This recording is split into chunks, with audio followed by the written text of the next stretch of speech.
In my opinion, it is obvious that those people who are engaged have got a very strong intrinsic motivation to do that. And it is very difficult to get the others who are not intrinsic motivated to do all these things. So it is very necessary to support those who are doing it, because then others can see how important it is and how wonderful it is to be engaged and to cooperate with others.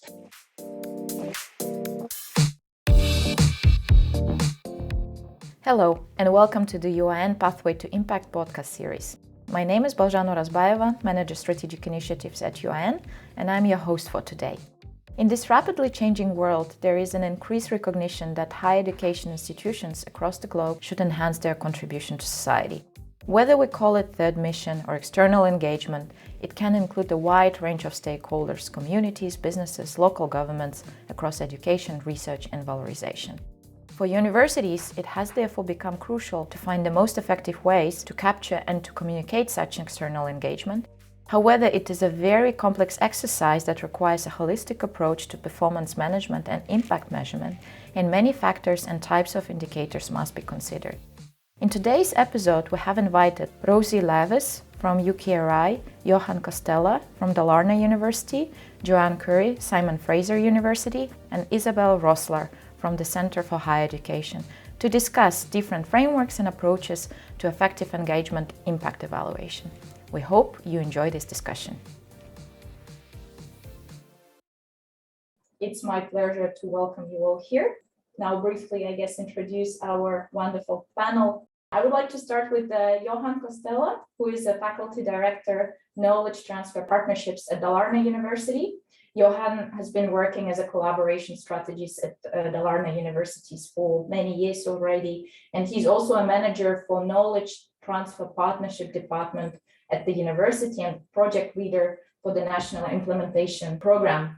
Then I would like to move all the way to Canada, to Joanne Curry, Vice President External Relations at Fraser University. And Joanne's career has focused solely on connecting university with business and community. And I think I would like to emphasize community here as well, because, engagement tend to focus too much on industry. And what I really appreciate about Fraser is how they found a way on how to connect to communities as well. It is also my pleasure to introduce you to Rosie Lavis, Senior Policy Advisor for Knowledge Exchange at Research England, UKRI. So Rosie is working on the development of the knowledge exchange framework, as well as leading on a full evaluation of Research England's knowledge exchange funding. Rosie has an extensive experience all across the higher education sector, holding various positions across the Office for Students and former Higher Education Funding Council for England. And last but not least, Isabel Roessler, Senior Project Manager at SHE Center for University Development, which is German Center for Higher Education. And Isabel's main focus is as well, surprise, surprise, on the third mission of higher education institutions. And Isabel works with a range of different topics, including, for example, knowledge transfer, social innovation, and science communication, amongst different things. And as part of her work, Isabel has developed a set of indicators to measure third mission at Universities of Applied Sciences. So welcome everybody, happy to have you here. And I will start, with a very important point. It's all about availability of the data. Maybe some people would call it distrust, some people will call it fatigue of the data that should be provided, but also subsequently, how can we work with academics, both not only collecting the data, but also how can we use this data to provide the evidence that the work that they do is actually meaningful? Because what I also realized is that often they do not even realize that they are creating this impact. Often they do not even realize that they are being engaged in whatever we call engagement or, third mission. So I guess it's a very long question that consists of some of parts of the sub-questions. But first of all, how can we invite academics to be more proactive in providing this data? And how can we convince them, to provide this data, because this will in result, benefit them. So Are there any tips that perhaps you could share with the audience here? Because I think it is indeed a very challenging task for both university leaders and the ones that are actually outside that need this data for some of the reporting and funding purposes. Joanne, please, and Johan, then we will move to you. Yeah, I might give two examples, but I think it's very much the carrot and not the stick in terms of the willingness to provide this data. Two examples. One of them is we have a community engagement seed fund, and we've funded like almost 100 projects over the years. And it's very small seed grants, recognizing the fact that it takes time and effort to build a partnership with a community or business more of a community organization in the case of this focus. And so we get applicants that describe in a very simple way their project. We ask them for how they're going to measure success. So we're kind of embedding some of the success measure information in the project. And it really gives us a sense of what's happening across the institution. They're very grateful for, again, small amounts, 5,000 to 10,000 Canadian amount of funding. So that's been a very successful strategy. The second is where we've created a kind of umbrella initiative that provides some support services. We have a group called SFU Public Square, and they facilitate, dialogues with the general public, primarily. And if a faculty or staff member wants to do this dialogue, they will support them in it. Over the last couple of years, most of them online, but we also have a unique facility of dialogue that often gets utilized. So by working with this group, faculty and staff and departments get a lot of resources, a lot of social media, sort of advertising of their event, and a lot of event design expertise as well. So those are just two carrot examples. Thank you very much. I think it's very interesting how you utilize, I guess, the dialogue really sort of a platform for everyone to exchange on such topic, because I guess just like also Isabel said, people are at the forefront of collaboration, and I guess they should have a say when it comes to things like this. Over to you, Johan. Thank you, Joanne. Yeah, I want to start touch upon what Isabel said. I think it's the language that we're using when we're talking about these issues is really important. And for example, I had a manager, academic manager, talking to me like a month ago, and she was sort of making excuses for her department. We're not good at engagement or collaborations. And I was just shaking my head, but you're doing this and this and this and this and this. A lot of things, great things. But it's in her world, she didn't recognize that as engagement or collaboration, because when we sometimes the talking points could be like a commercialization, innovation, and she was from a humanities department. So it's, I think, really important how we talk about it. And for example, in the last half year, I've been talking about, instead of, in Sweden, we don't use the word engagement, but collaboration. And I think then you get stuck with the partnership, the activity to work with another organization. But if you instead talk about engagement instead, like the engaged university, I think that frees up people's thinking about engagement work in a new way, because I think from my experience, most researchers are a very engaged people. They really love the subject and they really want to work with the society, but it's sometimes they don't know how. They are always engaged. I think we have to remember that. It's an excellent point.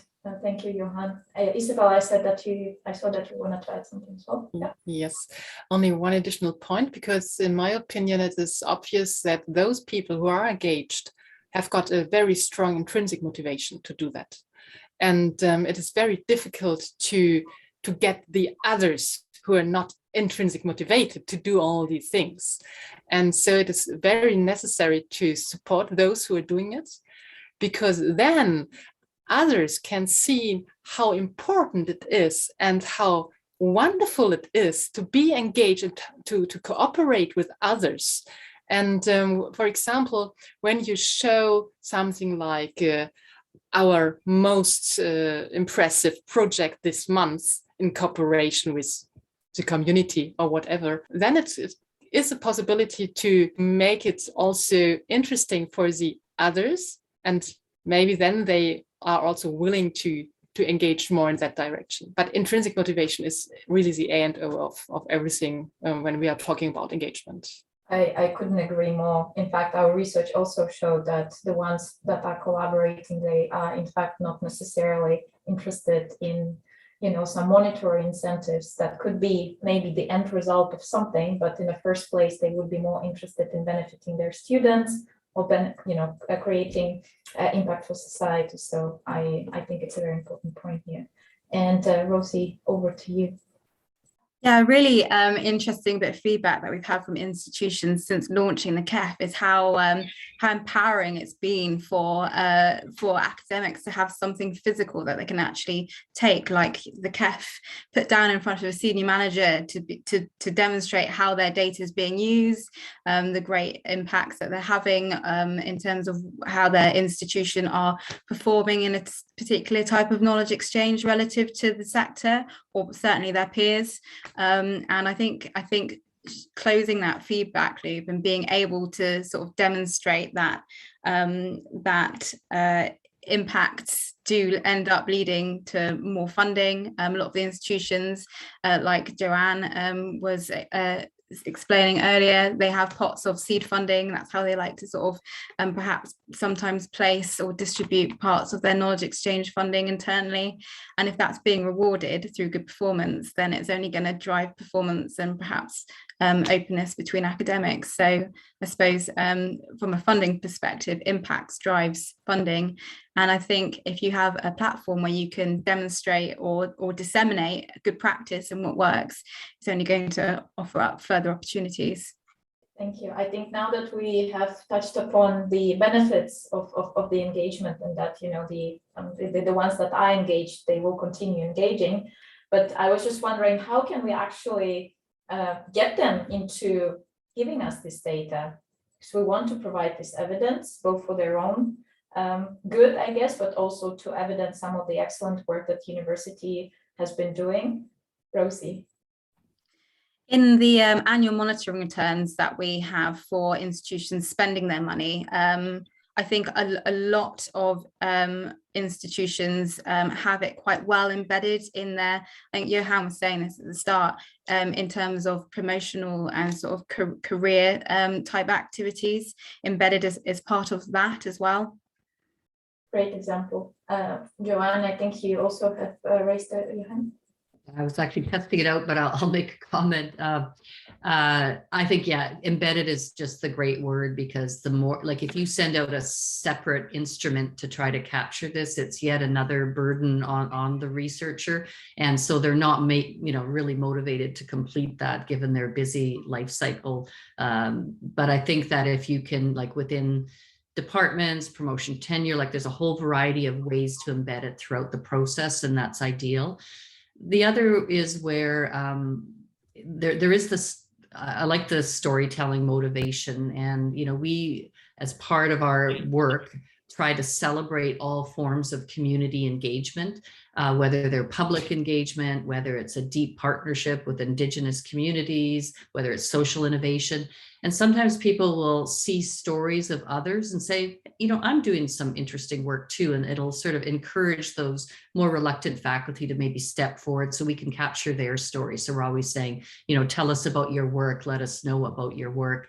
And I think the Sustainable Development Goals has been very successful because faculty and staff want to show how their work links to Sustainable Development Goals.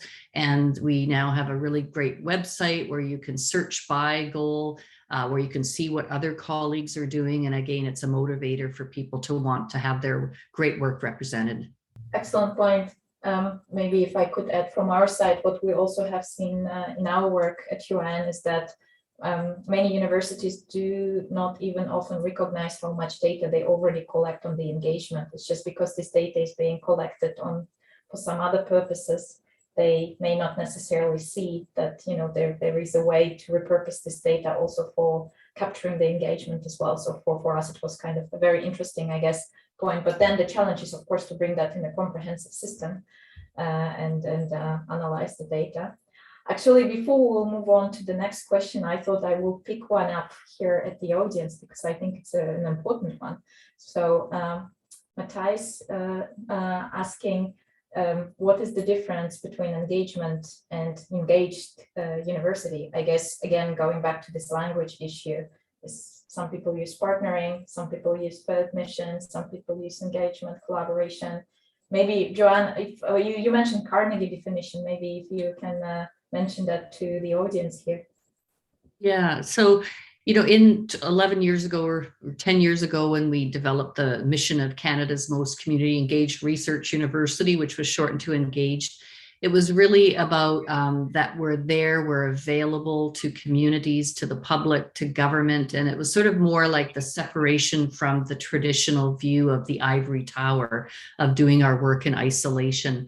And it was really a focus for us. And we're going to further refine our community engagement definition, because in the early days, we captured everything. A really good community outreach. Community outreach is really important, volunteerism, all of that.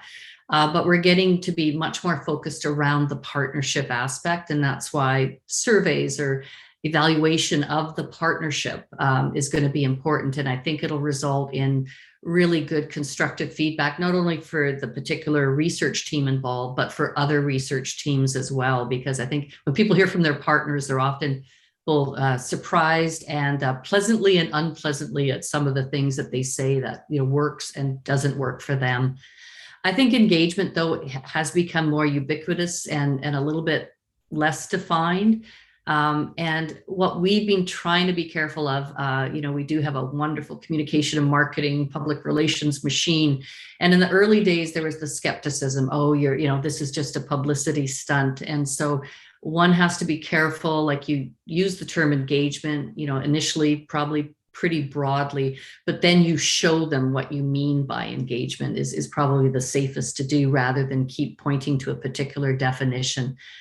So it's evolving, I think, the word engagement at every institution. But I think that there's a lot more engaged universities these days than ever before. That I think is an excellent segue also for me to jump into the next question, because I was also hoping to discuss with you some sort of sense making of that data that is being collected. And one of the aspects that I think some universities could improve on, just because we said they may be engaged, but they may not necessarily be promoting themselves as such, is branding. Are there any examples how you believe this such information can be used not only internally, but also externally when it comes to the positioning of the universities and promoting the role of universities in the society? Johan, please. I think we're what we're doing as university as a whole. I think we actually understate or underplay the impact what we're actually doing. For example, if you're creating like a new evidence-based thing for in medicine, for example, and you work to implement that, and you're engaged in that, you're actually saving lives. And we're reluctant to say that, I think, because we are researchers at heart, and it's sometimes difficult to see like the exact way what we're doing and saving lives, of course, and it's the causal effects. But it's I think it's we understate our importance. I think we have to be more brave to talk about what we're really doing on the impact level. I think that's a key for us. It's difficult, of course, but we have to go that route, I think. Yeah.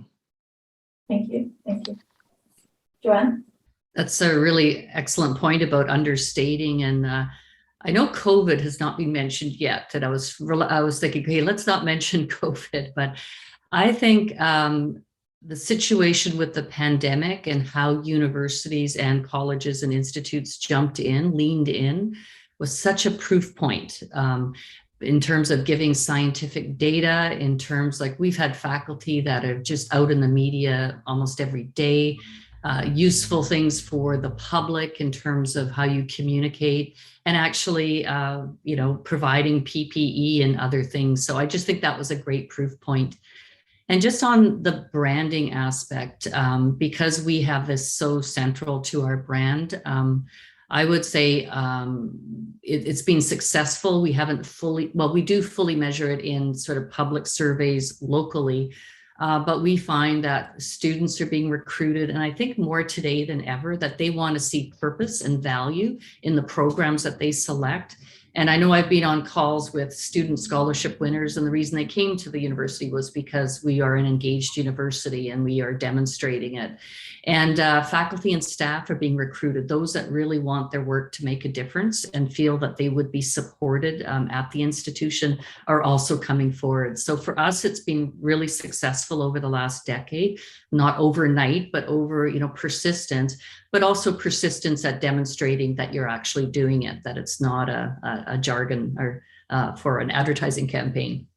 Excellent point. I think universities should be just more vocal about the things that they do, right? And make sure that the community knows, because they work together, but also let everybody else know what the work that is being done. Because I agree, I think it's a chain of different things that's so interconnected to each other. If the universities are speaking up and letting the society know what they're up to at the moment, it may as well contribute to the fact that more talent will be educated and so on and so forth. So I couldn't agree more with that aspect as well.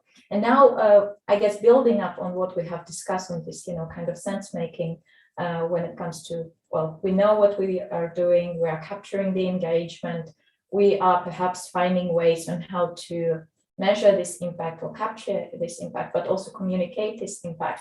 I am also wondering, and now I would actually like to go back to the industry side of things, and I guess ask all of you, how can industry partners or other types of stakeholders contribute from that kind of information?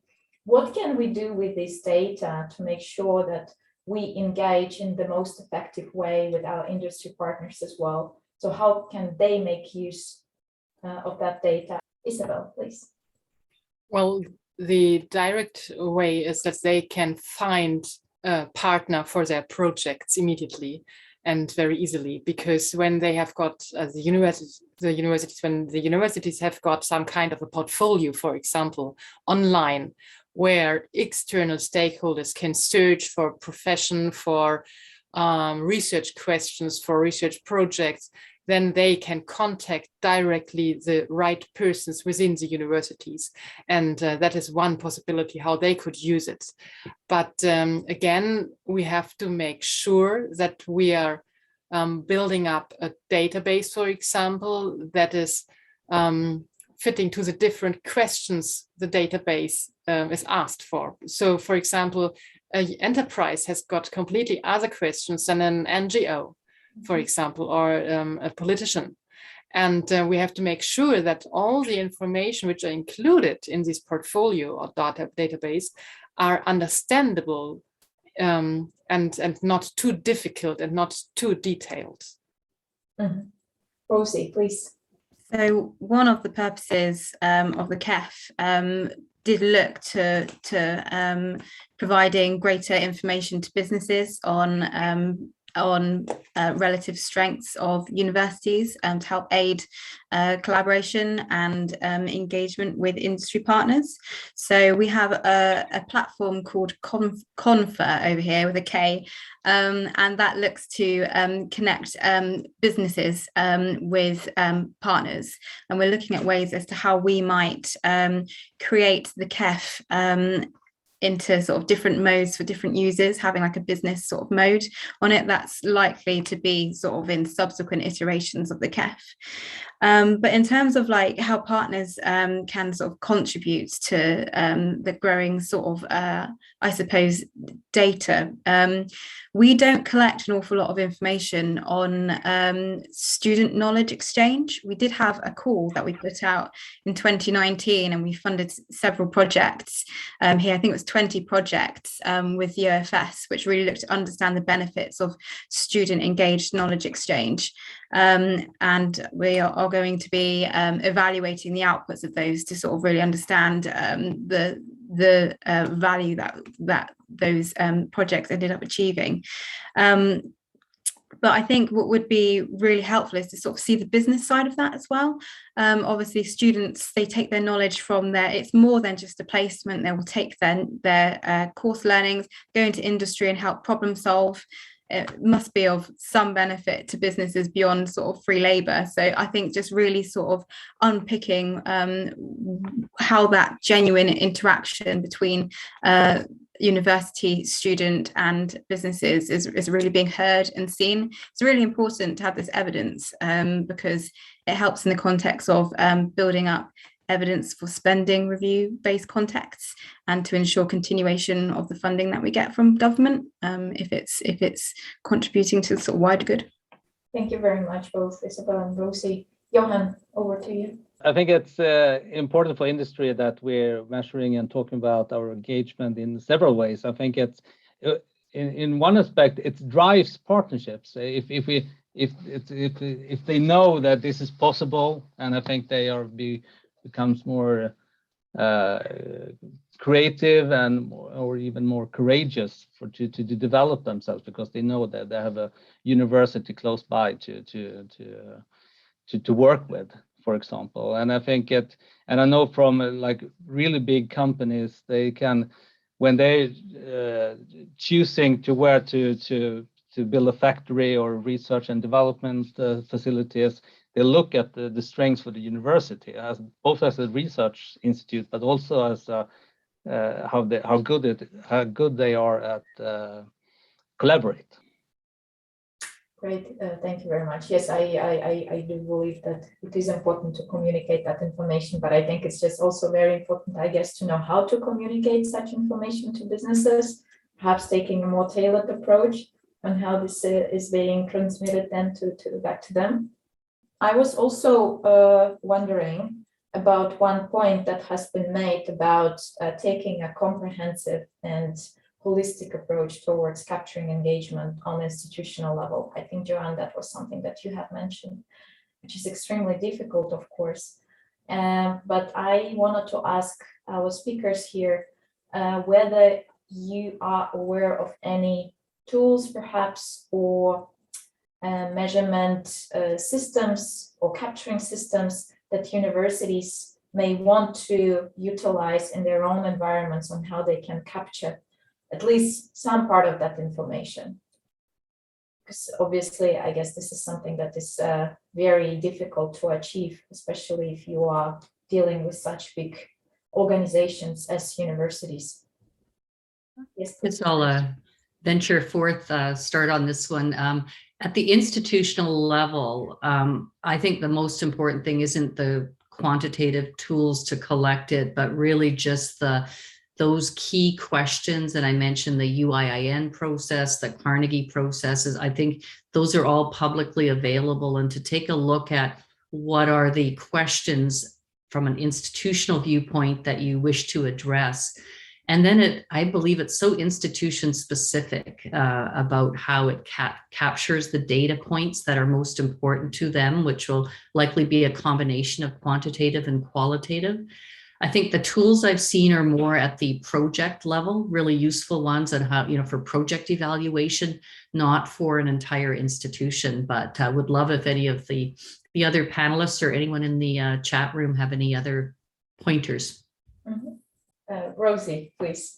I was hurriedly trying to find a link to the templates that we have. I mentioned earlier the maturity self-assessment exercise that we had institutions complete on our behalf in the absence of robust data for public and community engagement activities. And that includes some really good examples that we had an organization called NCCPE develop for us. They're sort of a specialist in sort of public and community engagement related measurement here. And so we help them adapt this template for use specifically for the KEF. So I'm trying to drag them out and share them in the chat. But it basically we asked institutions to rate their maturity across 5 different aspects of that kind of activity. So I mentioned their strategy. How well developed is their strategy? So a score of 1 would be not very well developed, and it will increment up to 5, which is very well developed, fully embedded into the institution. So they'd score 1 to 5 across the strategy, the amount of support they were putting into achieving and realizing that strategy, the activities, how well developed are those activities, are they implementing those activities, what results, are their results sort of a high level of achievement relative to what they said they do in their strategy, etc., etc. So I'll find those and I'll put them in the chat, because it describes and gives some good examples at an institutional level of the sort of things we would look in sort of absence of metrics. Thank you very much. I think everyone on this call and audience will appreciate that. And that actually reminds me that I guess I will have also something to share, because when you said maturity, the term that we are working with at UIN is the readiness. So, and we call it engagement readiness monitor. The project that we have started, and now we have completed the research phase. We've been talking to different experts, literature review, and things like this. And perhaps you will find it useful as well. And over to Isabel. Just one remark. As long as I know, the Austrian universities, they have got these so-called knowledge balances, and their indicators are collected, and that was a given template by the government, by the ministry. So they have to give at least, I think it was about 10 key indicators which are related to engagement. They call it responsible university. So again, another word. But it is very interesting, because the university started with this collection several years ago. And since then, they have to collect the data and they have to publish it. But it's only for the universities and not for the universities of applied science. And that is something I really think that is very interesting, because I really don't understand it. Because in my opinion, especially the UAS are very, very good in all these engagement and responsibility and exchange sections with regard to the society as well as with the enterprises. But have a look to the Austrian parts. It's really interesting. Thank you very much for the pointer as well. Johan? Just want to mention a few interesting tips about quantitative measurements. I know a university in Sweden that is using CRM systems. Yeah, I think it will be really interesting to follow. They started like a year or 2 ago. I think it would be really interesting to follow their work, actually, to see what the outputs they get from their CRM systems. And I also want to mention, just a couple of years ago, too many years ago, I was on a seminar when someone has analyzed the entire email transfers between the university and the society. I think it was really important. I think they drew so many interesting conclusions from that. So what are the which organization are we working with, and the depth of the organization, because of the collaboration, because you can see how many emails were transferred. I think it was just interesting. I think it's a very good that you brought up the CRM, because obviously those are being used for management, not necessarily for, I guess, capturing the engagement specifically. But I think that for that there is such a great wealth of data that can be collected. I guess the challenge is then how to, make sense out of it and how to analyze that data. But we're also aware of several examples of universities that are utilizing CRM tools, starting from Salesforce and, you name it. I believe there was also one question in Q&A, but first of all, thanks a lot for answering my questions with such curiosity and enthusiasm and engagement as well. Joanne, is there anything that you would like to add? There was a great question in chat about scholarly output, and I know we have very few minutes left, so I'll be really quick. That My experience has been in terms of quantity of output and publications, it is challenging for young scholars or pre-tenure scholars because of the amount of time it takes to build that community relationship. And depending on who your community partner is, if it's an Indigenous First Nation, if it's, it can be more difficult to form that. But once that relationship is in place, and if it's properly maintained and reciprocal and mutually beneficial, I think the publication, both quantity and the quality of the output in regular journals, there's always, knowledge transfer journals as well, I think is on par, if not exceeds, because I think of the interest of journals in the topics based on these partnerships and the research that's been undertaken. So that's my opinion. Thank you. I guess just to add from myself, I also do believe that on the scientific agenda, the topic is just generally becoming more interesting, as just like you said. So hopefully it will also affect the way it's being now considered at this stage. But I think it also has a lot to do with some of the incentive systems, right? Because the fear that academics may have is that their scientific input will just decrease if they will start engaging more, just because more time goes into the engagement. But I guess this is a different side of it. I think there was another question that I thought would be interesting to touch upon. So what types of learning do you capture for this kind of exercise? Because I think we mentioned that at the start and throughout the conversation that predominantly the capturing is merely focused on research or commercialization focused activities. So I guess how to capture education, engagement in education, and what kind of activities do you specifically capture at the Dalarna University?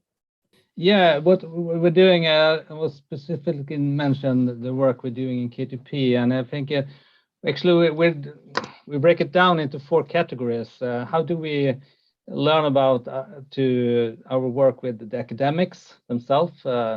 What do they want and what do they need, and what are the context? How do we approach them?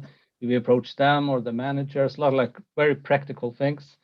Then we will look at the companies, the industry side, and try to understand them, everything we do with them, and we also break down, like look at the innovation ecosystem around us, and try to learn about them, and as well as much as you can, but also at our funders, also very important, of course, to understand what they need and what they expect from us, and so it's a breakdown from all the different people that we are engaged with. So that's what we're doing, and we, as we are the manager of this national K2P program, so we have tried to talk about this, have workshops on this, and try to